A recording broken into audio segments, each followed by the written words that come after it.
Welcome to JWL Sports, where we review all the best sports clips from around the world. If this is your first time checking out a video, please do consider subscribing. We are building an amazing community here, and I would absolutely love to see you part of it. We're watching a clip of First Take with Stephen A, of course, and talking about whether or not the Jets, and can they go all the way.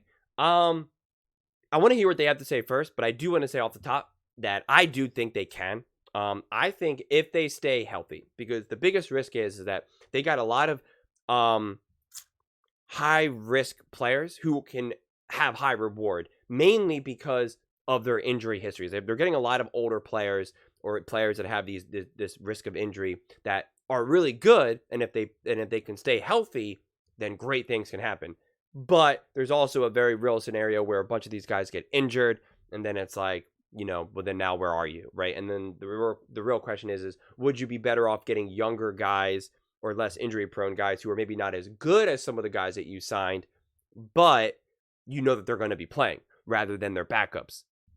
That seems to be the question, but this idea of, like, let's just go all in right now, I think people have forgotten how good Aaron Rodgers is. I think Aaron Rodgers is going to ball out, because I think he's going to be fully recovered, and he has tremendous amount of pride and a massive ego, and there is no way that he is going to go back on the field and just not have what it takes to ball out.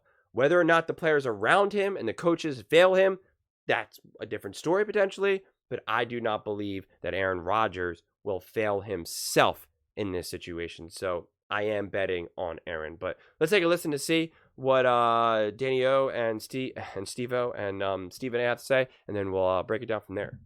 First of all, I'm excited we're talking about the Jets, because I feel like we talk about every other team a million times and we haven't talked about the Jets at all, and Aaron Rodgers is coming back.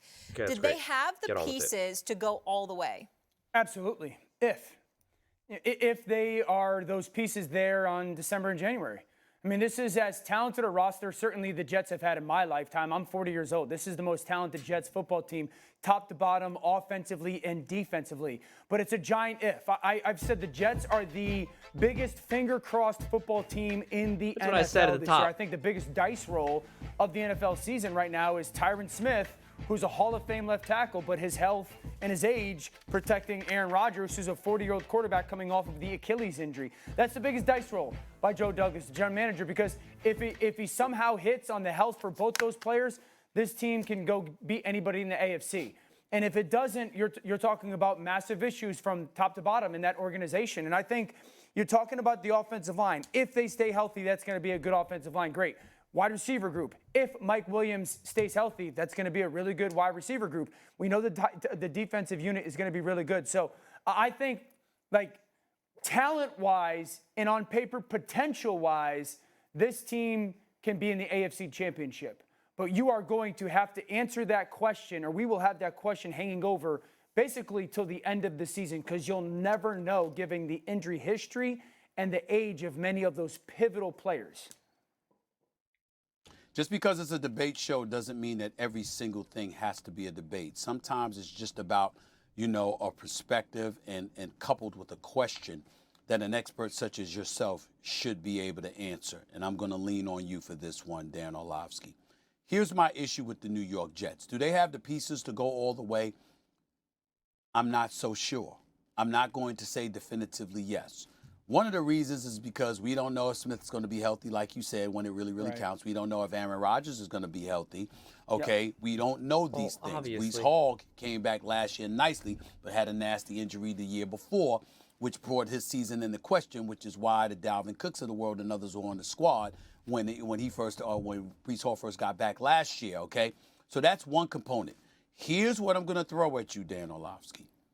When you listen to people talk about the New York Jets, you know that they say that Nathaniel Hackett with Robert Saleh, oversaw the worst offense in football. They're talking about how rudimentary it was, how pedestrian it was, how really there's no innovation. With Zach Wilson. So this argument is just the dumbest thing ever. Everything was all in on Aaron Rodgers. It's like if Tampa Bay goes all in on Tom Brady, then Tom Brady gets injured, and they have this quarterback who is going to be a big bust, and they're like, this offense is just looking terrible. Yeah, because they created this whole thing for Tom Brady. not the backup quarterback. So this idea is just silly. And I'm not even saying that Nathaniel Hackett is this great OC or this great offensive mind, but it's just it's a dumb criticism at this point, because I don't care what their offense looked like when you have a quarterback who looked horrified to be out there. Go watch those games. Just watch some highlights. I felt bad for Zach Wilson. He genuinely looked like a 12-year-old out there among men. He looked afraid, like he had no idea what he was doing. That's not on Nathaniel Hackett's, that's not all on Nathaniel Hackett. I don't know what you want him to do in that situation. Innovativeness whatsoever. There's a lot of questions. And they lamented that the only reason that Nathaniel Hackett is there is because of Aaron Rodgers, that they needed to upgrade when it comes to him or what have you. Now, I'm no fan of his as a head coach, but I'm not qualified to critique him but so much for his work with Aaron Rodgers, because Aaron Rodgers to me is one of the greatest ever. And so if Nathaniel Hackett had something to do with that, he deserves credit for that. But in the end, when you're looking at teams talking about the Jets and the Jets offense, are you not concerned that the personnel from a coaching perspective really shaping the framework for this offense is not going to be up to snuff against opposing defensive coordinators and head coaches plotting against them? 1,000% yes.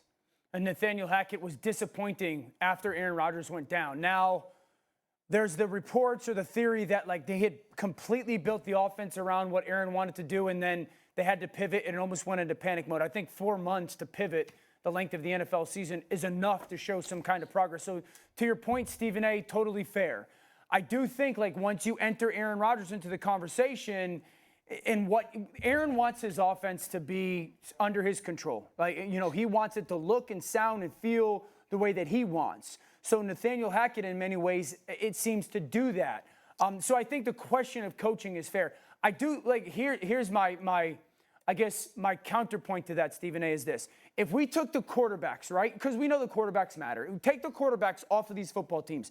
They're not in the conversation. If we just go on paper right now, March 20th or 21st, right now, this Jets roster, I don't know how many teams in the AFC have a better roster. Again, remove the quarterback. The Bills, they don't have a better roster. Maybe Nope. Baltimore. Miami doesn't have a better roster. Miami doesn't have a better roster, but maybe Baltimore, but they lost some defensive pieces. Maybe Baltimore, maybe Cleveland, but Cleveland was the one, Stephen A. Cincinnati. Right. Cleveland was the one where I felt roster-wise can go guy for guy, top to bottom, outside of the quarterback play. Kansas City doesn't have a better roster. Ooh. They don't. It's just they have the guy. So that's why I sit there and I go, like, if the Jets stay healthy and get Rodgers, you're absolutely able to say, yeah, all those pieces are good enough to go play in an AFC title game. If this were basketball, you could legitimately put the Jets in position to be one of the favorites to win the chip. I agree. But this is football. And we've seen inferior rosters overcome better rosters because they had better schemes, they had better coaching, they had better structure. And when you look at the New York Jets, those are all question marks. So again, I get where you're coming from in terms of their roster, but there's a lot of questions elsewhere, and I'm not. Well, yes, of course there's going to be questions, and I get it. And this is one of those things where, when you start talking about football in March, you're just trying to, come up with things to talk about. And so this idea, we're like, we don't know if Aaron Rodgers is going to be healthy. Yeah, obviously. But we're having this conversation with the understanding that Aaron Rodgers is going to be healthy. Otherwise, then there's no conversation to be had. Obviously, then the Jets are not even remotely relevant. So we already know that. So we're just going to take the leap of faith that Aaron is going to be fully recovered, ready to go. And if that's the case, what do the Jets look like? And I said this before, that I think that the Jets would have been good this last season with Aaron Rodgers, okay? That their defense was great and that offense would have looked completely different, obviously, with the Aaron Rodgers. And I think that they would have made the playoffs and could have even won a playoff game. I think that they could have beat the Chiefs. I really do, okay? Because Aaron Rodgers has been in that situation before. Aaron Rodgers knows how to play football, okay? He's better than Tua Tagovailoa, okay? That's just the reality. So I think if the Chiefs played the Jets in the in like the wild card round or wherever it ended up being, however it ended up unfolding, I think the Jets absolutely could have won the game, especially with their defense. We saw that defense contain Patrick Mahomes before, and they almost won with Zach Wilson as the quarterback. I think it's very safe to say that if Aaron Rodgers was the quarterback, they would have beaten them. Okay, so I really think that if everyone stays healthy, the Jets will genuinely be competitive, and they will have just as good enough of a chance at winning as the Chiefs, as the Bills, as the Texans, like any of the other teams in the AFC. I think right now there's no team that's just head and shoulders better than everyone, because all the teams have some of their benefits and some of their drawbacks, right? Obviously. And of course, the Chiefs kind of get the edge because you have Patrick Mahomes and Andy Reid, and so it's not to say that I just think that it's just that like they have no chance, or that they're not necessarily better than some of these other teams. I just don't think there's any team that is clearly like, dude, how are you going to stop them? This team is legit. Like, I think next season, especially if the 49ers can keep Ayuk, you're going to expect the 49ers to be right up there. I think it'll be a safe bet to say, I think they're going to be another top 2 team again, and everyone else will kind of be battling it out for the rest. And so I just think with the AFC, outside of the 49ers, it just doesn't feel like we have any of these other stacked rosters, combined with obviously, great head coaching. So I think we should get, as long as everyone stays healthy all around the league, which did not happen this past season, unfortunately, I think we're going to get some really awesome, exciting, close football. I think it's gonna be crazy. I think the standings are gonna come down to the wire. We're not gonna know who's gonna get the bye and where the seating lies and who's getting home field, and all that. I think it's really going to be exciting. But of course, we can't expect injuries, right? I mean, that's all but guaranteed that someone's gonna go down. Some big quarterback, Josh Allen, Patrick Mahomes, any of these guys, like they're gonna tweak an ankle, do something. Like, it's all but guaranteed, unfortunately. It's got to be someone, and it was Joe Burrow last year, and maybe CJ Stroud, right? This is what always happens, right? Everyone's so excited. CJ Stroud, is he going to be good this season? Oh, he tore his ACL. I'm not wishing that upon no one, but it's like, that's the story that we've seen unfold so many times. Obviously, as Aaron Rodgers, the big build-up, we're all excited. What's going to happen? Whether you're a Jets fan or a Jets hater, it's still exciting and fun and interesting to watch. And then we were robbed of that. Like, if you hate the Jets, you should hate that happened, because that's not fun, right? You want to see them fail with Aaron Rodgers at the helm, not him, tearing his Achilles in the third play of the game. So, it's always hard to predict, who stays healthy and who doesn't. But I just think, looking at everybody on paper right now, this is even before the draft, right? We don't even know what's going to unfold with that. It just seems that a lot of teams are pretty evenly matched, which I'm excited for. I don't like watching these teams that are so, significantly better than everyone else. I think other sports that can kind of get away with it, basketball, it's people like to see the rematches in that regard, and watching these best of 7 series can get really gritty and intense, and it feels like you're binge watching a TV show in that regard. I think football is a little bit less than that. I think it's a little bit more exciting to watch the Detroit Lions now in the NFC Championship game rather than watch the same 2 teams again at it.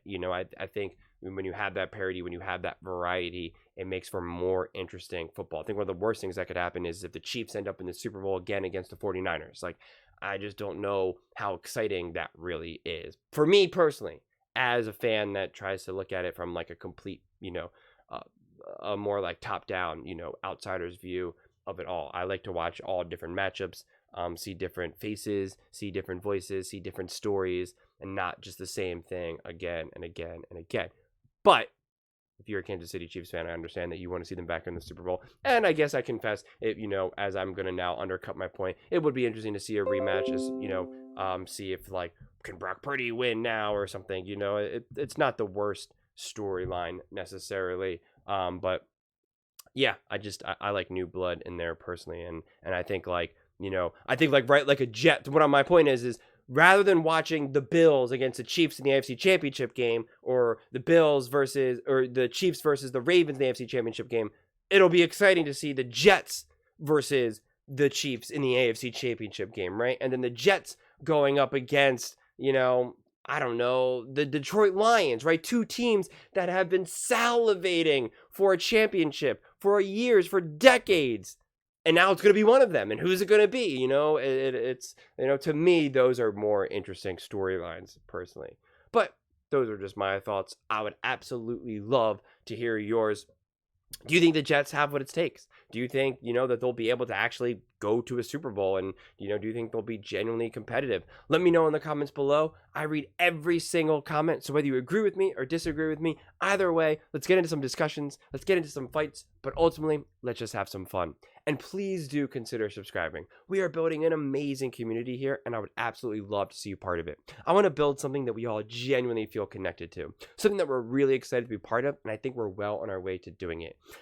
At any of the other channels, they don't care about anything you have to say. They say this all the time. They talk down to us. They think we're just a bunch of clowns on YouTube, Twitter. They don't read any of the comments because they genuinely do not care. Over here, I actually care. I read every single comment, and we all interact with each other, and I comment a lot. Like it's an actual living, breathing community, and it would really be awesome if you could subscribe.